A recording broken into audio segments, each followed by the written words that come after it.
Okay, welcome everyone to the first Rotary E-Club meeting for 2016-2017, and I'll hand it over to our Assistant District Governor Joyce for our introduction of our speaker. Thank you, Joyce. Thank you, Jeanne. It is my pleasure to introduce our District Governor, Rusine Mitchell Sinclair. Rusine is quite the world traveler. I've enjoyed learning all about her exploits that she's made throughout her life, beginning as a Rotary Ambassadorial Scholar, and then moving to Singapore and the Middle East in her 20s and traveling internationally for IBM, and then finishing up with her work now that she does with Rotary and doing a service project most recently in the Dominican Republic. I first met Rusine when she was president of the Rotary Club of Raleigh during their very successful centennial year. Rusine's going to tell us a lot about herself during her presentation, so I won't go into all of the many accolades that she's received throughout her life, but just a few more things. She is a graduate of the University of Illinois, and she spent some time at Harvard Business School. She lives in Raleigh with her wonderful husband, Dick, and she does have one daughter who is a practicing attorney in Raleigh. So Rusine, I will go ahead and turn it over to you. Thank you very much. Well, normally at this time, I would give you a flag that would represent the presidential theme this year, which is Rotary Serving Humanity. But since we're virtually here, I'm going to put up a picture for you. So this is my virtual gift to you tonight, the flag. Can you see it? Okay. The other thing I want to say before we get started is, I hope my husband answers the phone, but I'm sure he will. I just want to congratulate the club on their very successful first year and just celebrating their anniversary. So I think it's one of the most successful, if not the most successful E-Club that I've heard about. And, you know, it wouldn't be here if it wasn't for all of you on the phone, and particularly your first president, Kevin, and Jeanne taking up the leadership this year. And of course, you had a lot of support, particularly from Newman. He was, of course, the district governor, and I think he was very much behind the success of this club. And also, you know, very much Joyce, because I know she's worked very closely with you. So I'm hoping that your second year will be even more successful than your first year, and I'm sure it will be. So let me get started. I'm going to be telling you a few stories today, just to kind of illustrate, I think, why I really do care so much about Rotary. You know, I was recently introduced and someone said, you know, I think Rusine was destined to be district governor during this year because it's a centennial. It's the 100th anniversary of the foundation. And I really have had, over the years, a lot of connections with Rotary, a lot of connections that I value and I actually think are priceless. So I wanted to tell you a little bit about that. To you, it's going to be a history lesson. Many of you, you're so young, but you know, that's okay. A little history's fine. So I probably wouldn't be sitting here today if I hadn't been asked to attend a Rotary meeting, something we all need to do often with our friends and family and colleagues. Randy Frazier did it with me in 2008 after I'd retired from IBM and said, hey, weren't you a Rotary Ambassadorial Scholar? And I said, yes. He says, well, why don't you come to the Rotary Club of Raleigh and have lunch with me? And I went, and you can see where I got involved and where I am today. So I think it's wonderful if, particularly in this centennial year, we talk about the 100 years of service we've given through the foundation and ask people to come and learn more about Rotary. I guess you're wondering sort of a little bit about how I got started with Rotary, and I was going to tell you some stories. You know, I was a young lady and I grew up in a small town in southern Illinois, 7,000 people, probably 7,000 people today if you go back. And I had wanderlust. I had an uncle who traveled a lot and he would send wonderful gifts and bring wonderful gifts. And so I got very interested in everything that was international. I spent a lot of time in the library. My daughter says I was probably a very boring young child, but I did read a lot. And when I went off to the University of Illinois to study, I wanted to be involved in the international world. So I decided that my minor would be Asian Studies, and I actually studied Mandarin in 1972 when I was a sophomore, junior in college. It wasn't something people were taking in those days very often, but the University of Illinois had a really good Asian Studies department. And I kept thinking, how can I continue to learn more about Mandarin and learn more about the cultures of the countries that are Chinese speaking? And my best friend's father was a Rotarian in the town that I grew up in. His name was Clarence Barton. And my uncle was a Rotarian in a small town about 7 miles away. He was an attorney. And they knew I was kind of strange for most of the kids in my town, and I really did have some desire to do some things that were international. So they said, hey, why don't you apply for what was then called the Foundation Scholarship? So in 1973, I applied. And of course, for all of you who've applied for any kind of scholarship, you know you apply a year or a year and a half in advance. And I went to the district, which was 6610, and I was interviewed by 4 men, of course, because Rotary only had men in those days as part of their membership. And it was the winding down of the Vietnam era, so they had a bit of an idea about Southeast Asia, but they weren't really sure where Singapore was. So on the table, the actual desk that we were sitting around, I kind of traced a map with my finger and showed them where Singapore was.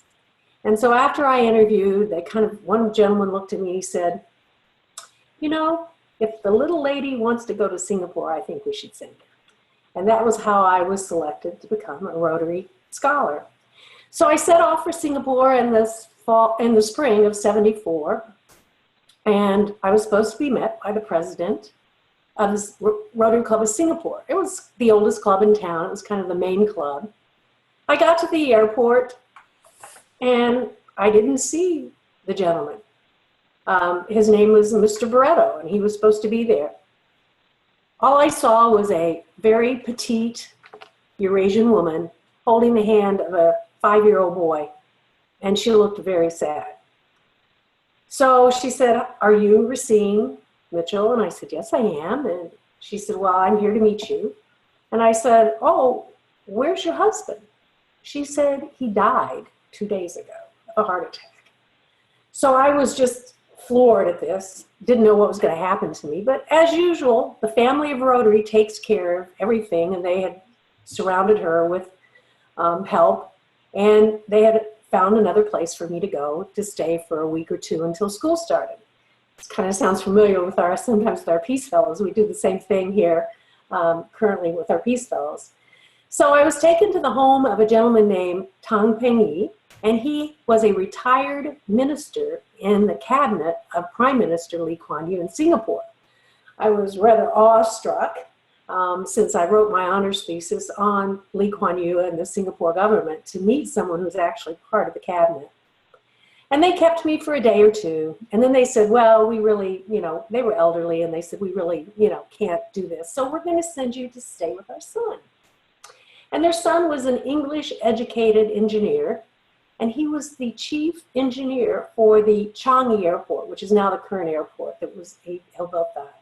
So he again was very skilled.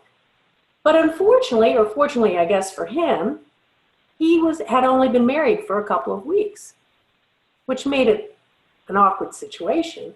But what it made it even more awkward, now remember, this is 1974 for me, I've never been out of the country, is that it was an arranged marriage. So all of a sudden, I was going home with this couple who not only were recently married, but they barely knew each other. Fortunately, he lived in a huge colonial house that was the government housing that he had because of his job. And so I could kind of make myself scarce and kind of get out of the way. But it was, I must admit, a kind of strange experience. The other thing that was very interesting about going to Singapore is that the language institute I went to, which was part of Singapore University in those days, it was called Nanyang Dashui, if you speak Chinese,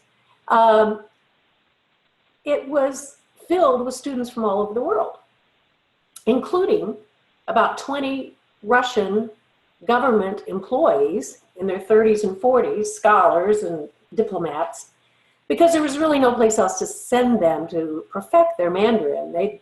weren't getting along with the Chinese very well, and of course didn't get along at all with Taiwan. And Hong Kong, they speak Cantonese, so they sent them there. So it was fascinating right in the middle of the Cold War to be there and to know that we had our CIA agents, to be able to spot them, and know they had their KGB agents who were also part of this group of students that you could tell that were not students. So anyway, that was very interesting. And also the other thing that was just amazing was visiting the clubs and speaking to the clubs and getting to know people there. It's a very interesting city, very cosmopolitan. It's a mixture of Chinese and Malays and Indians and Eurasians. It's just got a wonderfully rich culture, which I found fascinating. So fascinating, in fact, that my second link to Rotary, besides the ambassadorial scholarship, was that I wanted to stay there. I wanted to get some additional business experience. So I actually asked one of the Rotarians, who was the general manager for Mobil Oil. Of course, Mobil Oil does not exist anymore. It was purchased by Exxon. It's part of Exxon now. If he would give me a job, because they had quite a large refining operation there. They did a lot of third-party processing for Pertamina, and they did a lot of planning for various things all over the Southeast Asia. And he did. He gave me a job. So I was pretty lucky. There were 2 single American women in Singapore in those days. One was a 65-year-old missionary, and one was me. So it was a very, very important sort of that he would intercede in Mobil to get me that job. It was very difficult to get one. And I do have one claim to fame. I planned all the self-service gasoline stations in Singapore and Malaysia. That was my project. But anyway, from there I went to the Middle East for a couple of years. So, I mean, the priceless gift that Rotary gave me. I mean, by the age of 30, when I came back to the United States, I was in a position that very few women of my age were in with all of my international experience. And it really positioned me in IBM as they became more of a global company. Because as I call it, I was global ready. I had spent 10 years of my formative years overseas and really did understand the various cultures. So when you think about the foundation and you think about our theme this year about Rotary serving humanity, I mean, Rotary really, I'm a piece of humanity. They really did serve me too. I mean, I have a lot to thank them for. I thought you might get a kick out of this, and let's see if I can bring this up. That's me at 21. So you can see I had a pretty bad shag haircut, but anyway, that's what I looked like when I went to Singapore as a young lady. And then my third connection to Rotary, and some of you have heard this story, is I actually am a polio survivor. When I was 2 years old, a friend, a next door neighbor, had their granddaughter there, and she came and swam in the swimming pool with me in our backyard. And when she left to go home, I ended up having polio. It was only in the last case of polio in our county. It was 1953, 54, before the Salk vaccine. So there was really not too much that they could do in those days. In fact, my cousins, older cousins, tell stories about lining up to get shots of gamma globulin because they had been around me and they had been exposed to polio, and that was basically the antidote for polio in those days. My family doctor chose not to send me to a hospital, and so my mother took care of me. And I don't remember much about it other than I do remember going and getting fluoroscoped in St. Louis, which was the nearest major city, St. Louis, Missouri. And I did have some corrective shoes and things like that.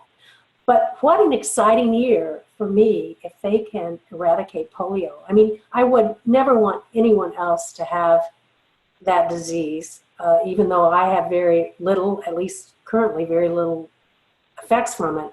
It's terrible. It's a child crippler, and it would be so exciting if this year was the year when that was completed, at least the initial phase of it. So that's very, very exciting for me too. So what is my philosophy for this year? Of course, I'm supporting Rotary Serving Humanity and John Germ and his platform, but I also have my own little personal philosophy. And it's this slide. I think that Rotary is like a camera. Leadership is like a camera. You focus on what's important, you capture the good times, and if things don't work out, you develop from the negatives, you take another shot. And so one of my real goals this year is all of the clubs take lots of shots. Try new things, experiment, pilot. Don't be confined by what you think are Rotary restrictions. Most of those have been lifted. In fact, with the recent council legislation, so much more flexibility has been given to all of us to make decisions at a club level. And so I really will support, and I'm interested in, all the things that you might try to be more successful, to attract more millennials, to attract more working people, to attract active retirees to come and become a member, to get them engaged in your clubs, to keep them, retention, engagement. You know, we are seeing a really marvelous uptick in engagement with the new grants process. In fact, right now, we have about 80% of the clubs who have engaged in a grant. That means they've either sponsored one or they've participated in one, either a district or a global grant. I'm really hoping this year we can get to 100% because I think that's one of the keys to engagement. People really get excited about the grants, and I think it's an important thing for us to do.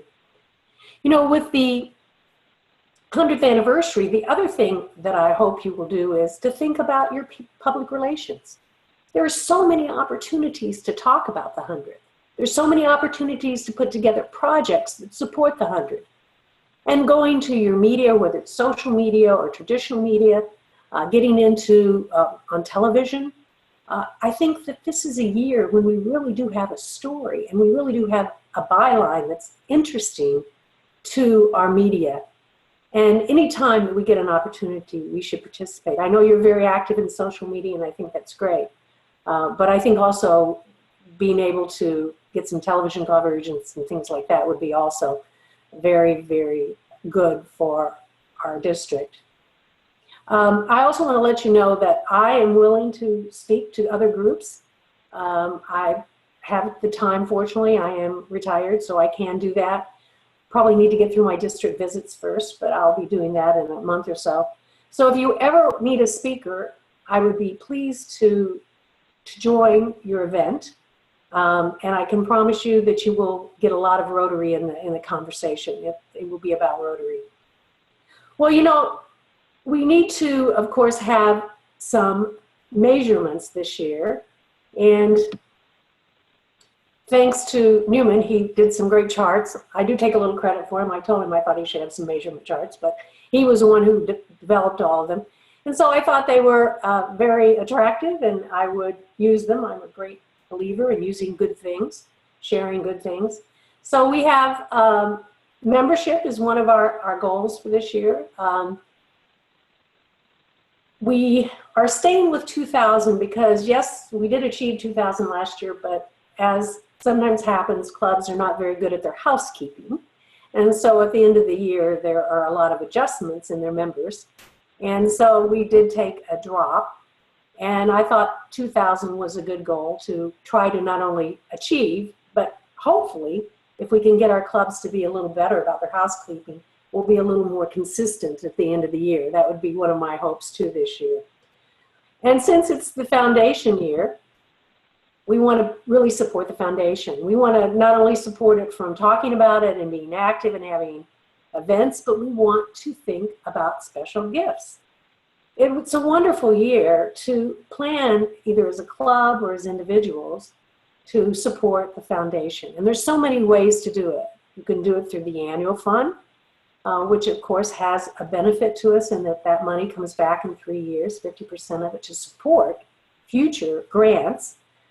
There are also other ways. Polio Plus, of course, with our move toward eradicating polio this year, is an area that John Germ is very focused on, our Rotary International president, and he's made some special requests, as you will see in the presidential citation, to support that at a level which is somewhat unprecedented from the past by all the districts and the clubs. So that's another way to support the foundation. And then, you know, at my age, I'm kind of thinking about what kind of a legacy I want to leave. And polio and the foundation is one of the areas where I'd like to leave a legacy. So there's opportunities for endowments. And, you know, we've had some people in our district who've been very, very generous with those endowments. And that's a way of funding the Rotary Foundation for many years to come. Very, very sustainable type of funding.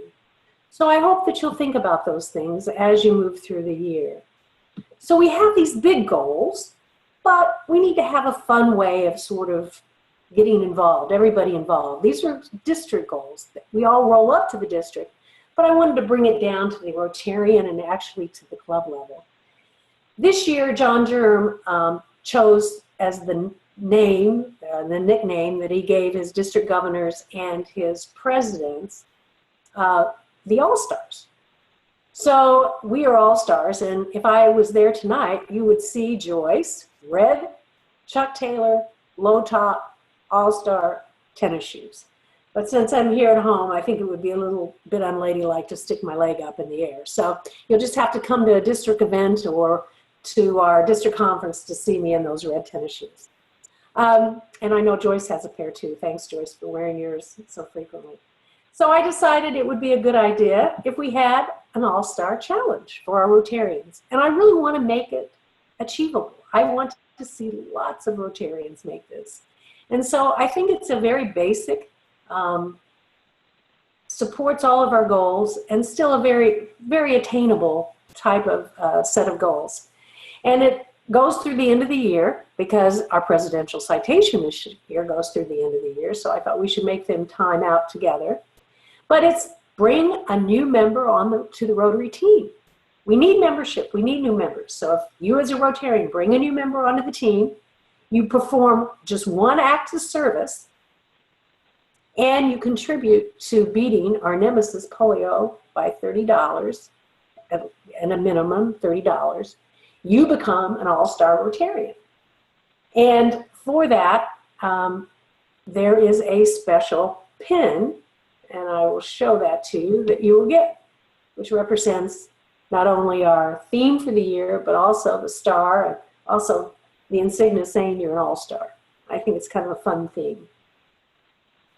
At the same time, we wanted to have something for the clubs, so we have the Governor's All-Star Club Award. Now this has 6 components, but you only have to make 5 to get the All-Star Club Award. If you make all 6, you become a Hall of Fame club. And so you get special recognition. And this includes 10% of your club members are all-star Rotarians. The club achieves the International Rotary President's Citation, Rotary International Presidential Citation. Club attendance, which some people have asked me, are we still going to keep that in because the Council of Legislation gave more flexibility on attendance. And I think we should still do that because we want to know if our members aren't attending. We want to be able to check to see if they're okay, you know, to make sure that everything is fine with them. What I think that the Council of Legislation was really trying to achieve is people have things happen in their lives, whether it's personal, business, or whatever.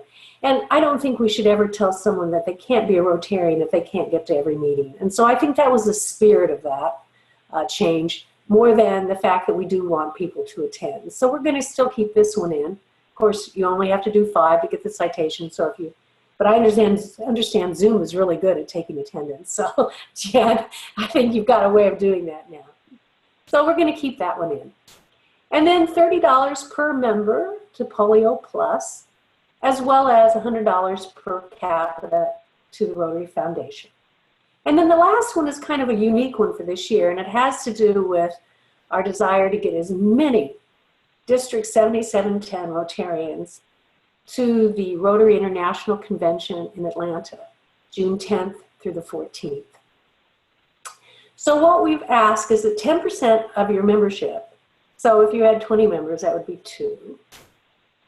But they don't have to be actual members. It's just the number that you need to get there is 2. It could be 1 Rotarian and a partner. It could be 1 Rotarian and a grandchild. It could be 1 Rotarian and their child. So I'm opening it up. I just want people from our district to have the Rotary International Convention experience. So I'm trying to get both Rotarians and others to attend. I think some of you on the phone have been to the Rotary International Conventions and know how wonderful they are. I think there will be some incredible speakers, and I think it'll be worth everyone's time.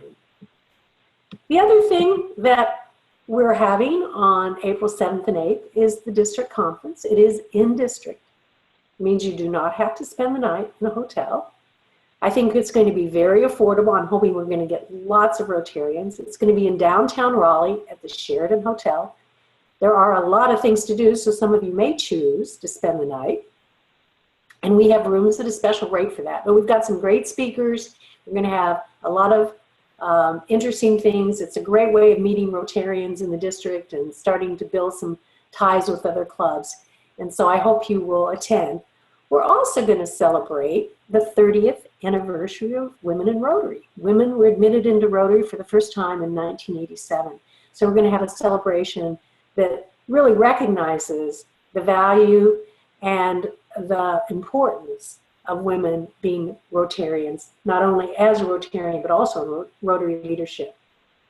And then bringing the Rotary International Convention and the district conference together, we wanted to have an overarching service project.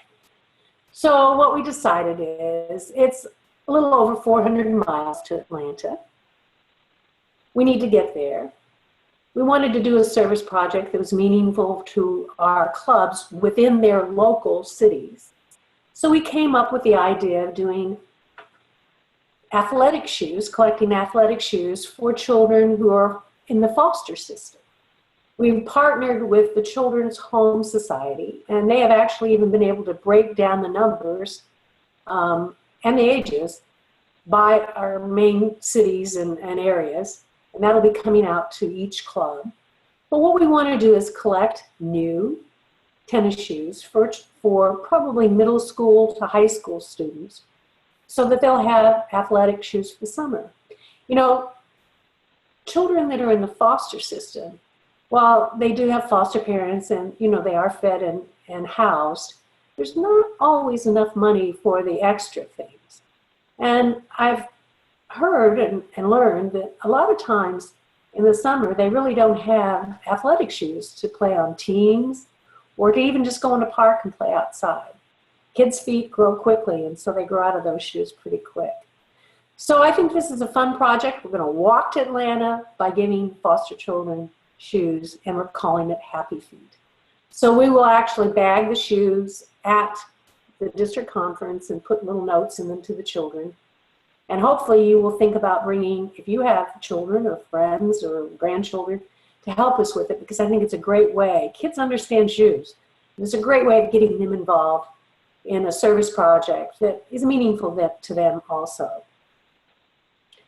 And then the other thing that I wanted to talk about is probably one of the centerpieces of my whole year is the Rotary International Convention.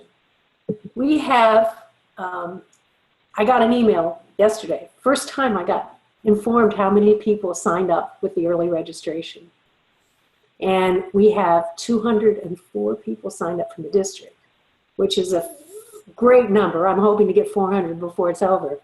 But obviously people were pretty impressed because my phone hasn't stopped ringing today. I got an email yesterday from our prior Rotary International Director, Mr. Hall, and then I got an email from John Jerem. So that was a great way to start out my first day of club visits, getting, you know, a nice little pat on the back because of what our district has done. There's lots of people who've been involved in it, but it's really nice to be able to share that with you.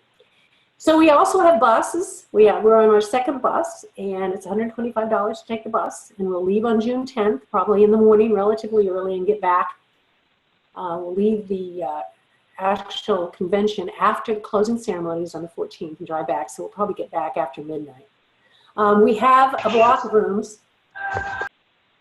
We only have 44 right now. I asked for 100, but I bet after my email from John Jerem and Robert Hall asking how come I didn't get my original 100, we'll probably get those pretty quickly, I hope.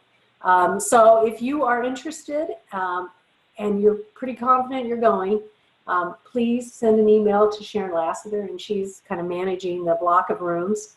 We still have some rooms available. There will never be a convention that is more affordable and more accessible than this one for us to attend. So I'm really hoping everyone will consider it. It's a great location for families. There's lots to do in Atlanta for kids and kids of all ages. And I'm sure if we have 400 Rotarians, we'll have some special events planned just for us. And I truly believe if you attend a Rotary International Convention, you'll be a Rotarian for life. So I hope this year I can, in some way, shape, form, or fashion, really be able to feel like I've given back to Rotary and the Foundation for all that they've done for me. I have a very personal connection to them, and I take pride in being a Rotarian, and I hope that I can help each club achieve your goals, and thus the district will be very successful. So I want to just take this opportunity to thank you for letting me be your governor, and if there's anything I can do, I'm always available. Thank you so much, Rusine. Thank you for speaking tonight. We'll open it up to the members if anyone has any questions that they'd like to ask. Whether about maybe the district conference in Raleigh or Atlanta convention, or maybe things happening in the year. So.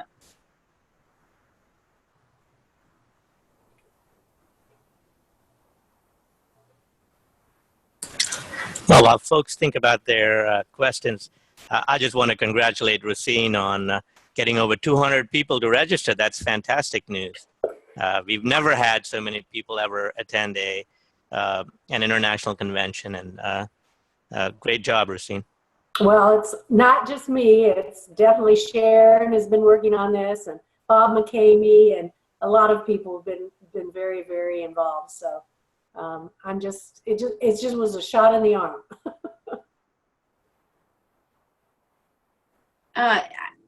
In regards to the convention, there's a lot of different activities going on. Is there anything that you would recommend? A lot of activities that are, I guess, optional. Is there anything that you would recommend that people take advantage of during convention? Well, I'm not sure of everything that's going on because I haven't seen a full agenda, but I think for some of you, there could be probably a young professional meeting associated with it. I know that was something that was done this year in Korea. So we will, need to keep on top of that, but that would be something very interesting for you. There's a number of youth events. They usually have something for Rotaract and Interact before the convention. There is a Southland breakfast that they have, which is just for our zones, Zone 33 and 34, which you can attend.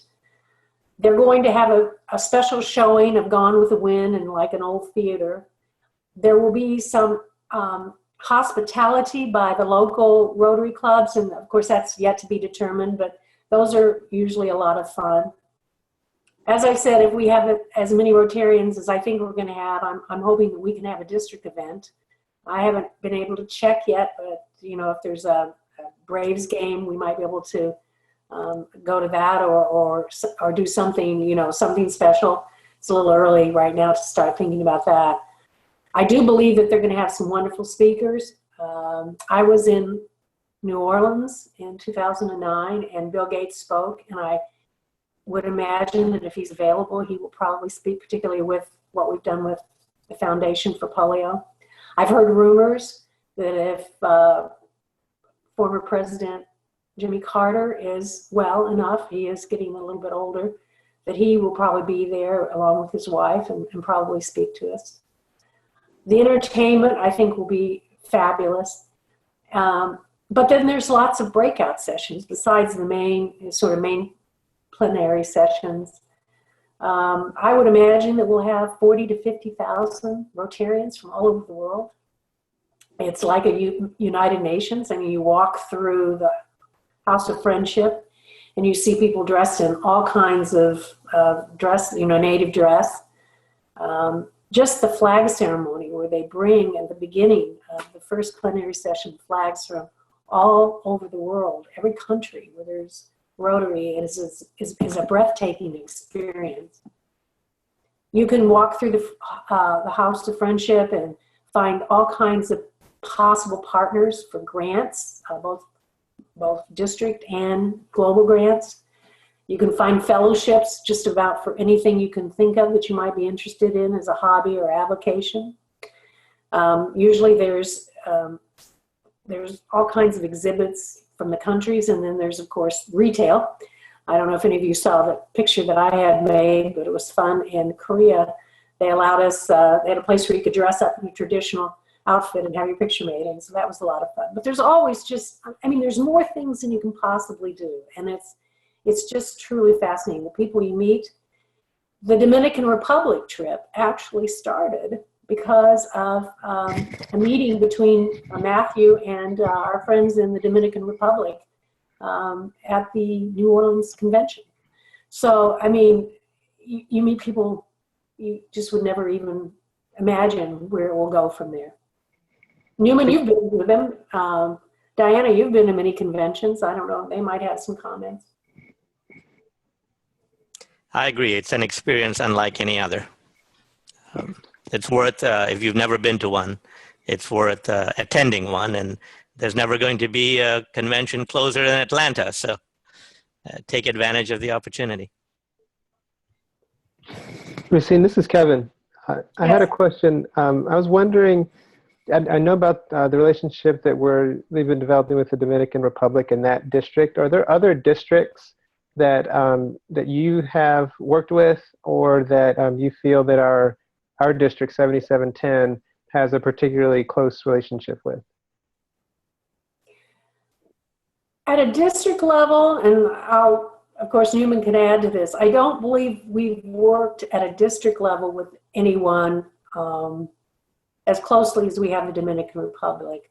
I know we have a lot of clubs that do projects. I think there's projects in Nicaragua. Some of them are healthcare, some of them are water projects we do in Honduras. And those often have multiple clubs that participate, but I don't think those have been quite at the district level as the Dominican Republic. There's a new international grant that just was approved, which has is started by the Wake Forest Club. Subir Mukherjee is actually the president this year, and he's been working with India. It's called Mint Aid, and it's to help furnish a facility there where disabled children and adults are given training and actually are able to manufacture some handicraft type items, which they sell to be able to sort of make some money, earn a living. But I don't know of any other one that I would compare to the Dominican Republic. Now, if you're not talking about grants, we have done some friendship exchanges, and those are turning out to be, we brought that program back recently. I don't think it had been done in a number of years. And last year, two groups went to Sweden, one to Gothenburg and one to Stockholm and Uppsala. And that has turned into a return visit coming at the end of September. And I think there's about 14 or 15 Rotarians coming. And there's discussions about another friendship exchange with France. So, I mean, there's been reciprocity there. But Newman, do you know of any other? If I could enter, this is BC, and good evening. I was not able to get online, but if I may almost humbly interject that both in grants and in friendship, for the last 12 years now, we have had a relationship with District 1030 in England, and we exchange visitors from them, from the Rotary Club of Durham, England. They visit us every alternate year, and we visit them, and PDG Newman has been there, and he and his wife visited England some time ago before he became president, and that continues. And we also have a very stable relationship with at least 3 or 4 other clubs and districts, particularly the district in 3262, which has also helped us over the last 6-7 years doing projects for major grant projects for leprosy eradication that was in Calcutta. They helped us with the disabled children's education computers in Bhubaneswar, India, for which we met at Seoul at the meeting. Their district governor was there, and I also met the people from Jaipur, which is a district who build rotary limbs for people with disabilities or particularly where minefields and things like that, which might really be an avenue I would like to see if we could explore to link them up with the people who have recovered from leprosy surgery and had lost limbs, and they could tie up then with the combination we have with the rotary artificial limb people in India. So we have multiple kinds of relationships. And now I would like to also mention that the district governor of South Korea, Seoul, met with us thanks to Hae-ryong, and they would like to commit $40,000 for the water project in Cambodia. So we're working on all these different fronts, and the English district 1030 is wanting to connect us with the Cambodia project with friends and districts in Australia and in Florida. But these are all in the formative building stage. So that's my 2 pennies. I'm sorry if I had to interrupt. No, those. I agree with Rusine that the only project that I'm aware of that the district has been actively involved in has been the Dominican Republic project. There are a number of clubs like the Durham Club and others who are involved in those kind of relationships. But as Rusine said, it all begins at the club level, and so clubs initiate the projects, and then a district governor may make it the focus. But it all starts at a club. So I would encourage the E-Club and any other club to do that.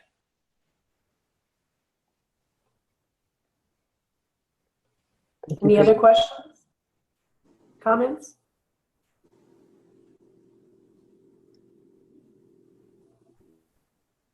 Rusine, you can tell it's me talking. So I can see you.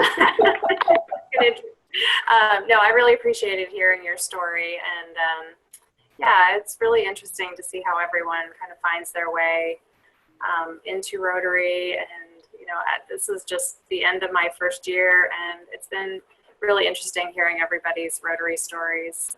So I appreciate you telling yours. Thank you.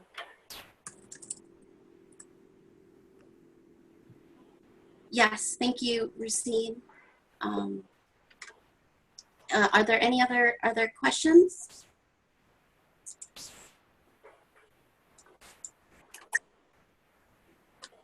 Well, thank you for the opportunity. So, so again, thank you, Rusine, for being here this evening. We really appreciate you taking the time to speak to us and deliver the district message. And on behalf of the club, we present you a certification of appreciation for speaking to us. And we again appreciate sharing your Rotary story and being an inspiration to us here at the E-Club. And as we close out the meeting, I would like to ask our immediate past president, Kevin Primus, if he could do us the honors by leading us in the four-way test. I am honored to, and Rusine, thank you so much for all of your service over these many years, to know how far you go back with Rotary and your pioneering spirit. Leading us into a new generation of women in Rotary is really an exciting time. Glad also to have so many honored Rotarians with us, from our immediate past president to our immediate past district governor to our assistant district governor Joyce, and current downtown Durham president BC Dash, and everyone here tonight. We're just really excited that you could be with us, and glad that this is one of the many things that brings us together is the four-way test of the things we think, say, or do. First, is it the truth? Second, is it fair to all concerned? Third, will it build goodwill and better friendships? And fourth, will it be beneficial to all concerned? Thanks again, everyone, and we're really glad to be led this year by Jeanne Shack. Thank you, Jeanne, for all you do. Thank you, everyone. So if anyone would like to stay on and chat or ask additional questions to Rusine, I will see if I can stop the recording.